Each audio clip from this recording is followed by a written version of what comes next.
The municipal courthouse in downtown Atlanta hummed with its usual Monday morning chaos. Metal detectors beeped incessantly as a steady stream of people filed through security, their faces wearing varying expressions of anxiety, resignation, and frustration. Among them stood Sarah Mitchell, her perfectly pressed navy blazer and crisp white blouse setting her apart from the crowd. At 34, Sarah carried herself with the kind of confidence that turned heads, though today that confidence was tested by the knot of anxiety in her stomach. She hadn't planned on spending her rare day off in traffic court, but here she was, clutching a manila envelope containing her driving records and insurance information. The courthouse corridors echoed with a symphony of shuffling feet, whispered conversations, and the occasional boom of a heavy door closing. Sarah checked her watch, 9:15 a.m. Her case was scheduled for 9:30, and if there was one thing her career had taught her, it was the importance of being punctual. Courtroom 3B's wooden benches were already filling up with other defendants when Sarah entered. The air inside felt thick with tension and the lingering scent of coffee from the judge's chamber. She chose a seat in the third row, smoothing her charcoal pencil skirt as she sat down. Around her, people fidgeted with traffic citations and whispered to their companions about fines and points on licenses. At precisely 9:30, a door behind the bench opened, and Judge Robert Henderson swept into the courtroom. "All rise," the bailiff's voice boomed. The rustle of movement filled the room as everyone stood. Sarah observed the judge as he settled into his high-backed leather chair. A man in his early 60s with steel-gray hair and wire-rimmed glasses that sat low on his nose. His reputation for being tough but fair preceded him, though the thin line of his mouth suggested this morning might lean more toward tough than fair. "Be seated," he commanded, his voice carrying the weight of 25 years on the bench. As the courtroom settled, Sarah noticed how Judge Henderson barely looked up from his stack of cases, processing each one with mechanical efficiency. Expired tags, running red lights, illegal turns. Each violation met with the same stern lecture and unwavering penalties. Case number 2374, Sarah Mitchell, the clerk finally called. Sarah rose, her heels clicking against the worn courtroom floor as she approached the podium. She felt the weight of dozens of eyes on her back, but kept her spine straight and her chin level, the same posture she maintained in the cockpit during turbulence. Judge Henderson still hadn't looked up. His pen moved across the citation form as he spoke. "Ms. Mitchell, you're here for exceeding the speed limit by 15 miles per hour on Hudson Avenue. How do you plead?" Before Sarah could respond, he continued shuffling through her paperwork, his eyebrows furrowing as he read. "I see this isn't your first speeding violation this year." His tone carried the familiar edge of someone who'd already made up his mind about her character. The fluorescent lights buzzed overhead as Sarah opened her mouth to explain, but Judge Henderson cut her off with a raised hand. "Let me guess," he said, finally looking up, his eyes carrying a mixture of boredom and disapproval. "You were late for something important? Had an emergency? Didn't notice how fast you were going?" The condescension in his voice was unmistakable, and Sarah felt her cheeks warm slightly. Around her, the courtroom had grown quieter, other defendants watching the exchange with a mixture of sympathy and relief that it wasn't them standing there. Judge Henderson leaned back in his chair, removed his glasses, and began what was clearly a well-rehearsed lecture about civic responsibility and public safety. His voice carried the weight of countless similar speeches, each word dropping like a gavel in the hushed courtroom. But there was something else in his tone, an underlying assumption about who she was and what she represented that made Sarah's jaw tighten almost imperceptibly. Little did Judge Henderson know, he was about to learn a valuable lesson about making assumptions, and Sarah Mitchell was about to become much more than just another case number in his morning docket. "Ms. Mitchell," Judge Henderson continued, his voice carrying that particular tone reserved for those he believed needed a lesson in life choices. "Perhaps you could explain to the court why you seem to think the posted speed limits don't apply to you." He glanced down at her record again, his reading glasses perched precariously on the edge of his nose. Sarah stood perfectly still at the podium, her hands clasped loosely in front of her. The leather briefcase at her feet contained everything she needed to change the direction of this conversation, but timing was crucial, just as it was in her profession. Around her, the morning sunlight filtered through the high courtroom windows, casting long shadows across the worn carpet. "Your Honor, she began, but Judge Henderson wasn't finished. "I see here that you were doing 50 in a 35 zone at." He paused for effect, squinting at the citation, 4:45 a.m. on a Tuesday morning. "Do you make a habit of racing through residential areas before dawn, Ms. Mitchell?" His tone suggested he was building up to something, each word carefully chosen to construct a narrative about her character. The gallery behind her had grown silent. The usual shuffling and whispered conversations completely ceased.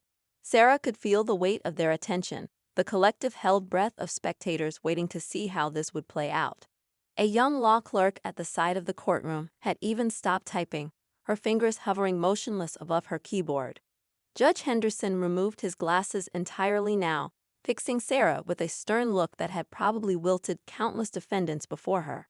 "In my experience," he continued, folding his hands on the bench, "people who repeatedly disregard traffic laws tend to show a pattern of disregard in other areas of their lives. Would you say that's an accurate assessment of your character, Ms. Mitchell?" The question hung in the air like heavy storm clouds. Sarah remained composed, though her spine straightened almost imperceptibly. 20 years of breaking barriers had taught her exactly how to handle moments like these. "No, Your Honor, I wouldn't say that's accurate at all," she replied, her voice clear and steady. The judge's eyebrows rose slightly at her directness. "Oh." He leaned forward, his expression a mixture of surprise and skepticism. "Then please enlighten us. What would you say about someone who chooses to endanger others by speeding through neighborhoods while honest citizens are still asleep?" A murmur rippled through the courtroom. The bailiff shifted his weight, clearly uncomfortable with the judge's unusually pointed questioning. Even the court reporter's fingers had stilled on her stenotype machine, waiting.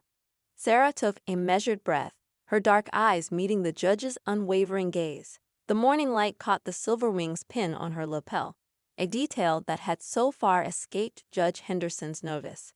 She could feel the moment building like the quiet before a thunderstorm. "Actually, Your Honor," she began, reaching for her briefcase, "I would be happy to explain the circumstances of that morning, if you'll allow me." Her voice carried no hint of defensiveness or anger, just quiet confidence. Judge Henderson waved his hand dismissively, clearly expecting another routine excuse. "By all means, Ms. Mitchell. Though I must warn you, I've heard every explanation imaginable in this courtroom." He settled back in his chair, the leather creaking slightly, his expression suggesting he was preparing himself for yet another creative attempt to avoid responsibility. The courtroom remained silent as Sarah opened her briefcase, the soft click of its latches echoing in the hushed space. She withdrew a small stack of professionally organized documents, each one about to shatter the judge's carefully constructed assumptions. Little did Judge Henderson know, but in the next few moments, his entire perspective was about to undergo a dramatic shift, one that would challenge not just his views on this case, but on his own deeply held biases. The real story was about to unfold, and it wasn't anything like what he expected. Sarah began, her voice carrying the same calm authority she used during pre-flight announcements. "On the morning in question, I was en route to LaGuardia Airport for a 6 a.m. departure." She placed her commercial pilot's license on the document projector, causing the clerk to fumble with the switch in surprise. Judge Henderson's expression flickered as Sarah's credentials appeared on the large screen behind her. The Federal Aviation Administration seal gleamed prominently, alongside her pilot certifications and ratings. A collective gasp rippled through the courtroom as the reality of her profession became clear. "I'm a commercial airline pilot with Delta, Your Honor," Sarah continued, her words measured and precise. "That morning, I was scheduled to command Flight 2476 to Chicago O'Hare, carrying 142 passengers and 4 crew members." She pulled out her flight logs next, the meticulously maintained records of someone who understood the weight of responsibility. The judge's coffee cup hovered halfway to his mouth, forgotten. His earlier certainty had evaporated, replaced by an expression that flickered between disbelief and dawning realization. The court clerk had stopped pretending to type, her fingers frozen above her keyboard as she stared openly at the scene unfolding before her. "You're—" Judge Henderson cleared his throat, setting down his coffee cup with a slight clatter. "You're saying you're an airline captain?" The question came out softer than his previous tone, tinged with something that sounded almost like embarrassment. Sarah nodded, producing her Delta Airlines ID badge and current flight status documentation. "Yes, Your Honor. I've been flying commercially for 8 years now, with over 3,000 flight hours logged. I'm one of approximately 150 Black female commercial pilots currently flying in the United States." The silence in the courtroom grew heavier as the implications of his earlier assumptions settled over everyone present.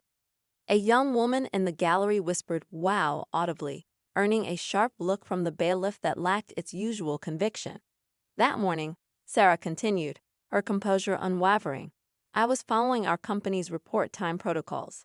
As pilot in command, I'm required to arrive at least an hour before departure for pre-flight procedures, weather briefings, and crew coordination.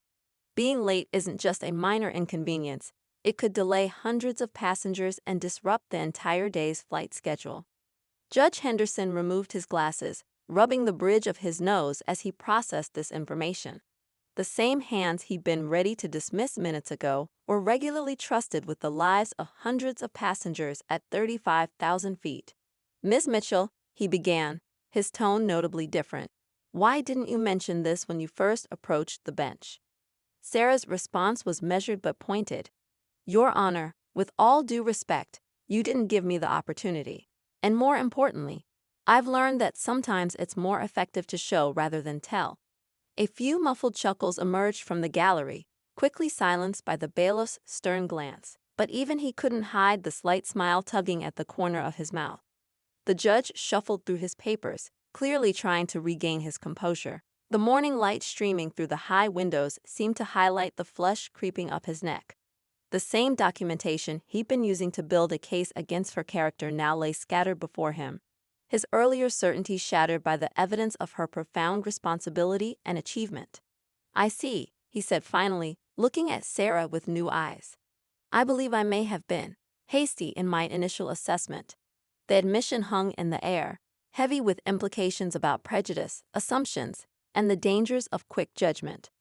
The courtroom remained silent, witnesses to a moment that was quickly becoming about much more than a simple traffic violation. As Sarah stood quietly at the podium, her credentials still displayed on the screen behind her, it was clear to everyone present that this case had taken an unexpected turn, one that would challenge not just a traffic citation, but deeply held biases in the justice system itself. "May continue, Your Honor," Sarah said, pulling out another document from her briefcase. "I'd like to provide some context about the path that led me to become a pilot." Her voice carried no hint of accusation or resentment, just the steady confidence of someone used to navigating turbulent situations. The judge nodded, his earlier bravado replaced by genuine interest. Even the bailiff had shifted position to get a better view of the presentation screen, where Sarah's next document appeared. A newspaper clipping from 15 years ago featuring a much younger version of herself standing beside a small training aircraft. "I started flying at 17, Sarah explained, her voice taking on a warmth that filled the courtroom. "My grandfather was a Tuskegee Airman, one of the first Black military aviators in the United States Armed Forces. He used to tell me stories about flying P-51 Mustangs during World War II, fighting 2 wars simultaneously, one against foreign enemies and another against prejudice at home." Judge Henderson leaned forward slightly, his reading glasses forgotten in his hands. The morning sun streaming through the courthouse windows cast long shadows across his face, highlighting the lines of concentration as he listened. "Getting my private pilot's license was just the beginning," Sarah continued, displaying her academic transcripts. "I completed my aerospace engineering degree at Georgia Tech while working 2 jobs to pay for flight training. Every hour in the air, every certification, every rating was a step toward breaking down barriers." She paused, allowing the weight of her journey to settle in the courtroom. The gallery remained silent, captivated. Even those waiting for their own cases had stopped checking their phones, drawn into her narrative. "Today, I'm part of Delta's diversity recruitment initiative, Sarah said, bringing up a photo of herself speaking to a group of young women at an aviation career day. We're working to change the fact that less than 1% of commercial airline pilots are Black women. Every time I step into the cockpit, I'm not just flying a plane, I'm showing another generation of young girls what's possible. The judge's demeanor had transformed entirely. Gone was the dismissive authority figure from earlier, replaced by someone grappling with his own preconceptions. He studied the flight logs before him with new eyes, seeing not just times and dates, but the story of dedication they represented. "Ms. Mitchell," he began, his voice carrying a note of respect that hadn't been there before. "Your record shows an exemplary safety history. Over 3,000 flight hours without a single incident." He paused, glancing at the speeding ticket that had started this whole exchange. "Would you explain to the court exactly what happened the morning of the citation?" Sarah nodded, pulling up the weather report from that day. There was an unexpected crew change due to a medical emergency with another pilot. I received the call at 4:15 a.m., giving me exactly 45 minutes to reach LaGuardia for pre-flight procedures. The alternative was canceling a flight that over 100 people were counting on to reach their destinations. The judge listened intently as Sarah detailed the precise timeline: the emergency call, the quick calculation of route options, the weight of responsibility in making the decision to exceed the speed limit. Her explanation wasn't an excuse, but rather a professional assessment of a complex situation. In aviation, she concluded, we're trained to make split-second decisions, always balancing safety with efficiency. That morning, I made a calculated choice, understanding both the necessity and the consequences of my actions. I'm not here to avoid responsibility for that choice, Your Honor. I'm here to provide the context in which it was made. The courtroom remained hushed as her words settled in the air. It was clear to everyone present that this was no longer just about a speeding ticket. It had become a powerful lesson about judgment, assumption, and the complex realities that lay beneath surface appearances. Judge Henderson removed his glasses once more, this time placing them deliberately on the bench before him. The morning sun had shifted, casting different shadows across the courtroom as the atmosphere continued to transform from one of judgment to one of revelation. "Ms. Mitchell," he began, his tone now carrying genuine curiosity, "could you tell us more about your actual role as a commercial pilot? I believe many of us here, myself included, might benefit from understanding what that responsibility truly entails." Sarah nodded, retrieving her flight manual from her briefcase. "As captain of an aircraft carrying up to 150 passengers, every decision I make affects not just those lives in the air, but countless others on the ground." She opened the manual to a marked page, displaying it on the projector. "Before each flight, I review approximately 50 different safety protocols, conduct thorough equipment checks, and analyze weather patterns across multiple states." The court reporter's fingers flew across her stenotype machine, capturing every word as Sarah continued. "A typical day starts hours before passengers even arrive at the airport.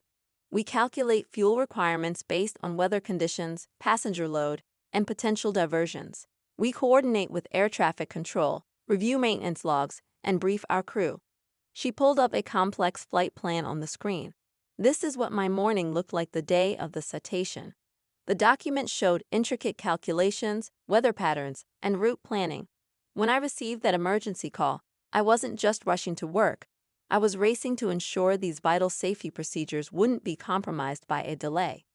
Judge Henderson studied the flight plan with newfound respect. "And all of this needs to be completed before the aircraft can even leave the gate." "Yes, Your Honor," Sarah replied. "In aviation, we have a saying, better to be on the ground wishing you were in the air, than in the air wishing you were on the ground. Every pre-flight check, every calculation, every minute of preparation is crucial." The bailiff, who had been standing at attention, shifted slightly to get a better view of the flight plan. Several people in the gallery leaned forward, drawn into the technical complexity of what they previously imagined was simply driving a plane.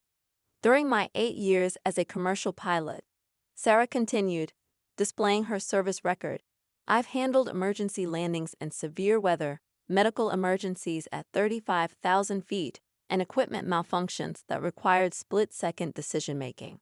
Each situation reinforced what my grandfather taught me. In aviation, excellence isn't an achievement, it's a constant requirement.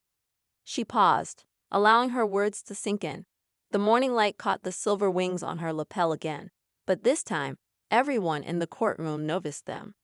The morning of the citation, she said, her voice steady, I made a calculated decision based on years of training and risk assessment.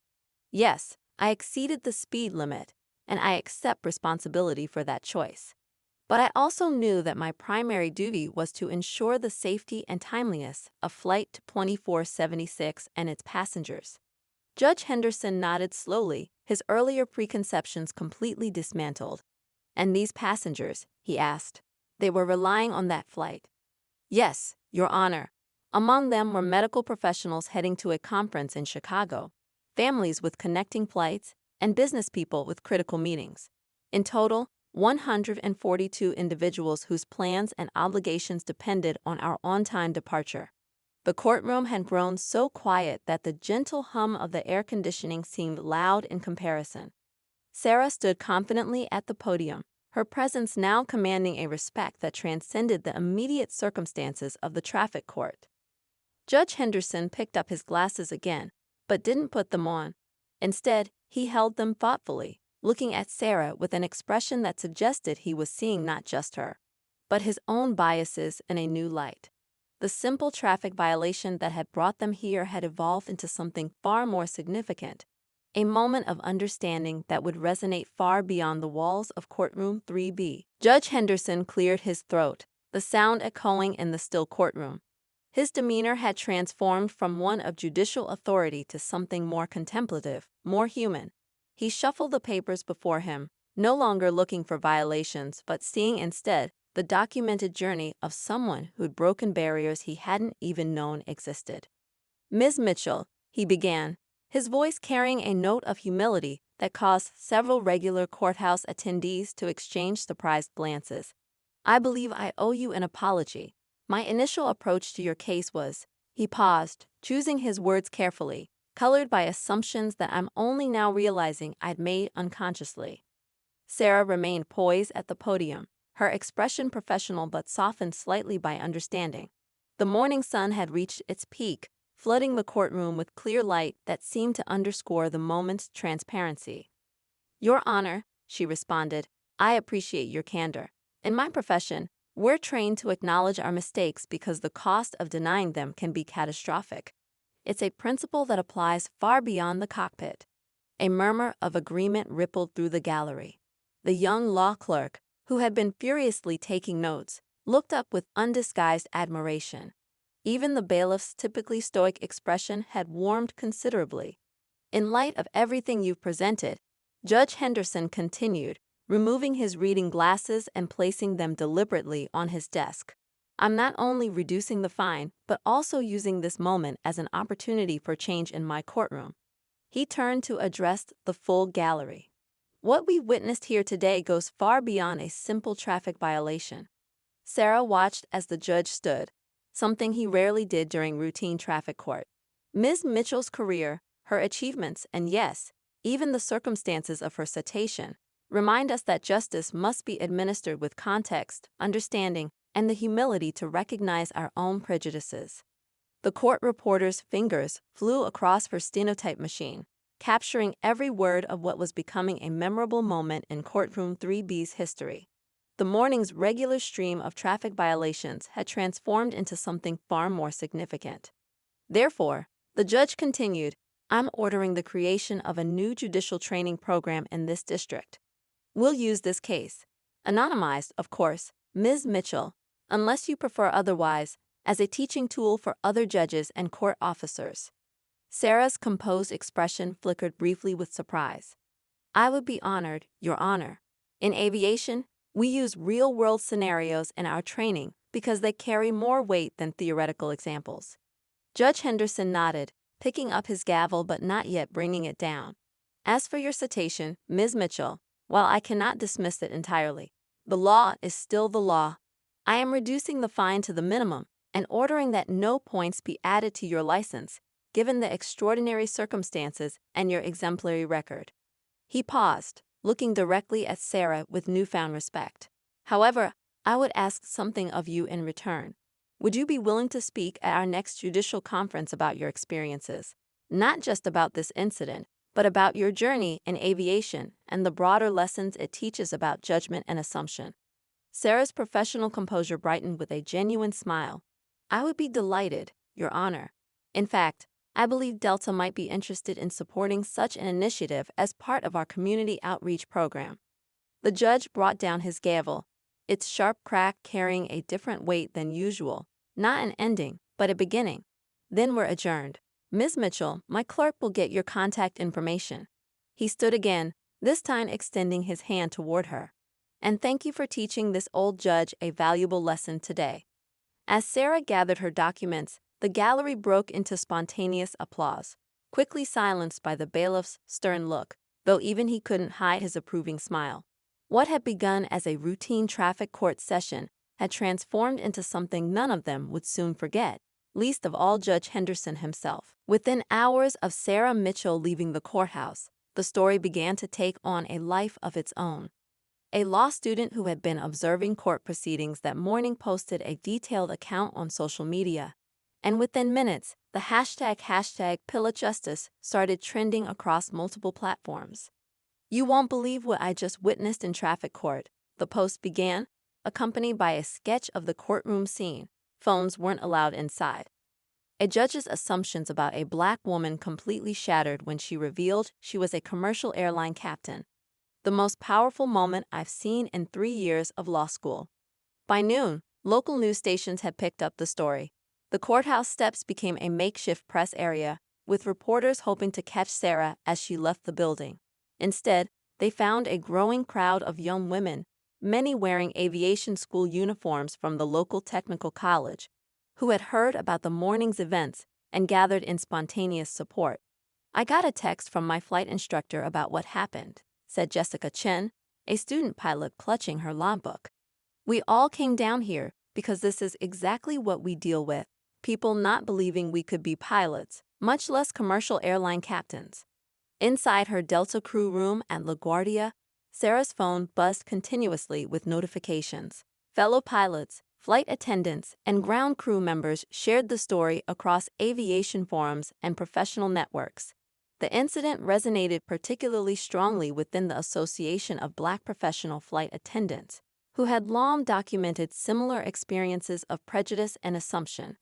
Captain Mitchell's experience this morning wasn't just about a traffic ticket. Read an official statement from the Organization of Black Aerospace Professionals. It highlighted the ongoing challenges faced by minorities in aviation, while also showing how these moments can become opportunities for education and change. Major news networks began reaching out for interviews, but Sarah maintained her professional focus, preparing for her afternoon flight to Seattle. Her first officer, upon hearing the story, insisted on making it public to their passengers. Ladies and gentlemen, he announced during the pre-flight information, you have the privilege today of flying with Captain Sarah Mitchell, who just this morning helped change perspectives about what a pilot looks like. The cabin erupted in applause, with several passengers requesting selfies during deplaning. Back at the courthouse, Judge Henderson found himself the subject of both criticism and praise. Rather than becoming defensive, he took the unprecedented step of releasing a statement acknowledging his bias and committing to systemic change. This morning's events forced me to confront uncomfortable truths about my own preconceptions. His statement read, as judges, we're tasked with administering justice fairly, yet our unconscious biases can undermine that fundamental mission. Captain Mitchell's grace in handling my assumptions provides a masterclass in how to transform confrontation into education. Social media continued to amplify the story throughout the day. Videos of past speeches Sarah had given at Aviation Career Days resurfaced, along with statistics about the strikingly low number of Black female commercial pilots. Delta Airlines' social media team responded with pride, sharing photos of Sarah in the cockpit and announcing an expanded commitment to their diversity in aviation program. By evening, major civil rights organizations had picked up the story, framing it within the broader context of systemic bias in the justice system. But what captured public attention most was the photograph taken by the courthouse security camera. Sarah standing tall at the podium, her pilot's wings gleaming on her lapel, as the judge learned his lesson about assumptions. Sometimes the most powerful teaching moments come in unexpected places. Sarah wrote in her only social media post that day, shared between flights. Today reminded me that change happens not just in grand gestures, but in small courtrooms, one conversation at a time. As the sun set on an extraordinary day, the story continued to spread, inspiring discussions in homes, schools, and workplaces across the country. What began as a routine traffic court appearance had evolved into a powerful narrative about bias, assumption, and the ongoing journey toward true equality in every profession. 1 month after the courtroom incident, Sarah Mitchell stood at a podium once again, this time addressing a packed auditorium at the National Judicial Conference. Judge Henderson sat in the front row, along with hundreds of judges from across the country who had gathered to hear her speak about that transformative morning in traffic court. The journey from that podium to this one, Sarah began, gesturing to a projected image of Courtroom 3B behind her, represents more than just a viral moment or a feel-good story. It represents an opportunity for genuine systemic change. The audience listened intently as Sarah shared how the incident had catalyzed unexpected developments. Delta Airlines had launched the Mitchell Initiative, a comprehensive program providing flight training scholarships to minority women. The first class of 20 aspiring pilots had already begun their training, their tuition fully funded. But the real change, Sarah continued, hasn't just been in aviation. It's been in how we view those brief moments of interaction where assumptions can either reinforce barriers or break them down. She glanced at Judge Henderson, who nodded in acknowledgement. The judge himself had become an unexpected champion for judicial reform, implementing mandatory bias training across his district. His courtroom now displayed a diverse array of photographs showing professionals from various backgrounds, a subtle but powerful reminder not to judge based on appearances. Since that morning, Sarah shared, pulling up a new slide, we've received over 3,000 messages from people sharing similar experiences. But more importantly, we've received messages from authority figures, judges, employers, educators who recognized themselves in that moment and committed to doing better. The statistics on her presentation told a compelling story. Traffic court complaints of bias in her district had dropped by 23% since the implementation of Judge Henderson's new training program. Other jurisdictions had begun adopting similar measures, creating what they called the Mitchell Protocol for checking assumptions in legal proceedings. Sarah's own life had transformed as well. Between flights, she now led workshops for both aviation and legal professionals, bridging two worlds that had collided so memorably in that courtroom. Her story had been incorporated into training materials for new judges across 3 states, and a children's book about her journey from aspiring pilot to agent of change was set for publication. But perhaps the most meaningful outcome, Sarah said, her voice softening with emotion, came last week when I received this. She projected a drawing on the screen, a crayon illustration from a 7-year-old girl showing herself in a pilot's uniform, standing before a judge with the words, "I can be anything," written in wobbly letters. The audience stirred as Sarah revealed that the young artist was Judge Henderson's granddaughter, who had been inspired to take her first flying lesson after hearing about the courtroom encounter. Change, Sarah concluded, doesn't always come from grand gestures or sweeping legislation. Sometimes it comes from a simple moment of recognition, when we see our assumptions challenged and choose to learn rather than defend them. As she finished speaking, the auditorium erupted in a standing ovation. Judge Henderson walked to the podium, shaking Sarah's hand before turning to address his colleagues. "Captain Mitchell taught me that true justice requires more than just knowing the law," he said. "It requires the humility to recognize our biases and the courage to correct them." The conference concluded with the announcement of a new national initiative, the Mitchell-Henderson Program for Judicial Education, focused on identifying and eliminating unconscious bias in the court system. The program would be piloted in 50 courthouses across the country, with plans for nationwide implementation. As Sarah prepared for her flight back to Atlanta that evening, she received one final message, a photograph from that morning's traffic court session in 3B. A young woman in a mechanic's uniform stood at the same podium where Sarah had changed minds. While Judge Henderson listened attentively, his assumptions left firmly in the past. The simple traffic stop that had brought them together had become something far greater, a catalyst for change that would continue to resonate through courtrooms, cockpits, and communities for years to come.